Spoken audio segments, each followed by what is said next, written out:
tu sú ďalšie tvary tých kvetináčov, kde tu zase vidno rôzne povrchové úpravy, aké robia. Je to tak, že toto sú špeciálne prevedenia, ktoré sú dvojfarebné a toto, tá modrá, je vlastne farbená, ale je to farba, ktorá prešla vypalovaním na 1000 stupňov. Záleží to na veľkosti toho kvetináča a na hrúbke, lebo napríklad tento má hrúbku asi 2 cm.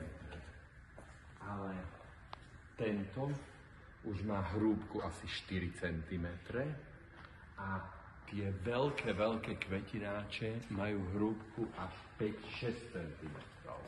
Potom rôzne vonkajšie povrchy, ktoré sú a rôzne štruktúry, ktoré majú, lebo toto je klasická štruktúra, toto je farbená štruktúra, ktorá je viac farebná, alebo ešte viac farebná, čo sú glazované, alebo potom toto není farbený kvetináč, to je v tele toho kvetináča, je táto farba a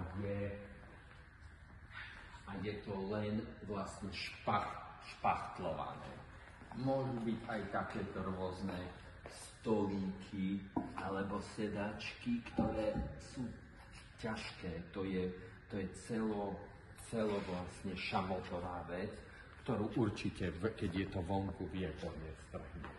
Potom máme rôzne typy lavičiek, buď nízke, buď takéto lavičky, alebo také.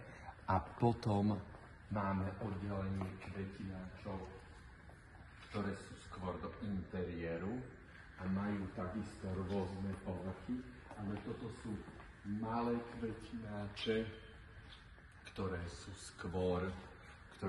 skôr interiérovou záležitosťou a sú veľmi moderné vlastne.